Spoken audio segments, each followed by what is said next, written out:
From the OUTV Broadcast Center in Los Angeles, California, this is Brief News Brief, a brief look at today's trending news topics, proudly combating the thought police since 2016. Here's your host, James Heaney. I'm James Heaney, and this is your Brief News Briefing. Congress has put together a bipartisan deal to avoid another shutdown of the American government. But will Donald Trump throw in another wrench into the plan with his tunnel vision, singular focus upon his campaign promise to build a wall?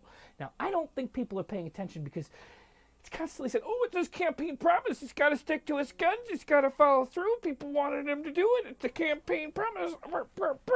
Well, I'll tell you what. His actual campaign promise was, lest you forget, was to build a wall that Mexico paid for. They're not going to pay for it. The American taxpayers are paying for it. So that means you're not building the wall. It's not, well, okay, maybe you're building the wall, but you're certainly not following your campaign promise. If we're going to call it a promise, at least stick to the promise. Please, there is no crossing the fingers. It's too late. I can't wish upon a star. Trump took to El Paso to rally his followers to chant, finish the wall, finish the wall. And it's funny because you can't finish something, right? He's at a place that he didn't start that wall. So I guess you could finish somebody else's wall, but that was already there from another administration, that area that he was at. But it doesn't seem to stop Trump. It's also been reported that another part of the wall, which was built under the Obama administration, Trump had a plaque with his name bolted to it. And then there was a ceremony to celebrate it. Wow. Maybe I'm unique. Maybe you don't understand it. But here in LA, you get to see this all the time. It's actually something called tagging. It's usually not done by somebody of such means as Trump. Tagging can be as simple as using a black magic marker to scribble a name, or there can be some artistic taggings that happen, But what Trump is basically doing is a rich man's tag, and it's a shitty one at that. Excuse my language. I'm sorry. Who cares, though, if Obama put it up there? Thanks, Obama, for building the wall. President Trump said on Tuesday that he's not happy with the new bipartisan deal that Congress says will avert another government shutdown, which, if nothing changes, if the shutdown comes, it's going to come Friday night, end of day Friday. In the past, when there's been government shutdowns, it's actually because Congress can't seem to come into an agreement with each other, which makes sense because you're dealing with lots of different people and everybody's got to line up their points of view, and if you argue with a whole bunch. But this is different. This is an unprecedented kind of Trump's shutdown. I guess we can't call this one Trump shutdown like we did last time, but this is a president saying, well, actually, we can quote it. They're telling him to all go to hell. He says, I can't say I'm happy, and I can't say I'm thrilled, is what Trump says. Now, lawmakers are saying that they were motivated by the desire to avoid another government shutdown. This is after a 35-day funding lapse happened, and 800,000 federal workers had to go without pay until Trump reopened the government with a short-term spending bill that gave Congress 3 weeks to come up with a deal. That deadline arrives Friday night. Deal or no deal. A record 7 million Americans are 90 days or more behind on their auto loan payments. Now, most of these people appear to be under the age of 30, suggesting that young people are having a difficult time paying for their cars, their student loans are skyrocketing, the rent prices are going astronomically high, they have to buy their own health insurance, which is digging them further into debt, and paying for all of their streaming services. Don't forget, what if they want to buy a new home?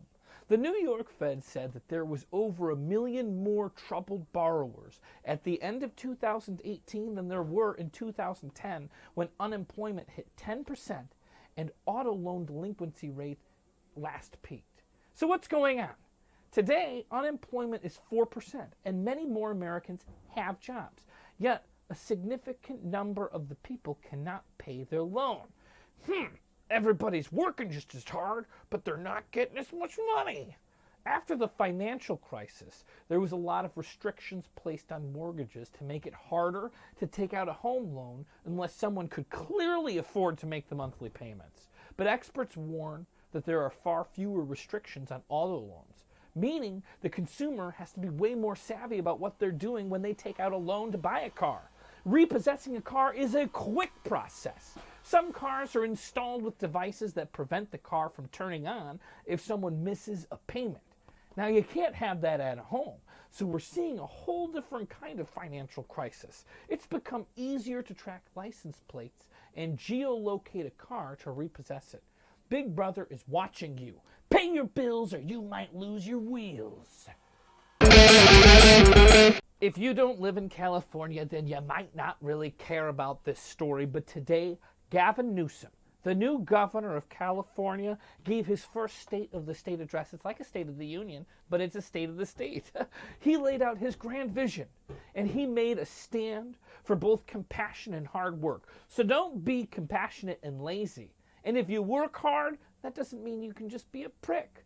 It's just not good for humanity, okay? Now, you may not realize this, but California and the federal government, they're at odds. Opposite ends of the American politic spectrums, or political spectrum, if you will. Newsom is taking particular aim at the Trump administration's immigration policy that the governor sees as a thorn in his side, to the interests of a state where 27% of the population is actually foreign-born.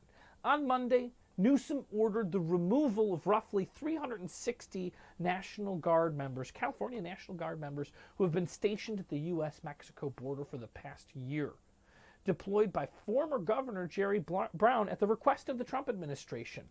The crisis on the borders is manufactured crisis, Newsom said. I'm going to work on the better impersonation. He said that on Monday, and he stopped just short of calling it out as a bigoted, racist monument.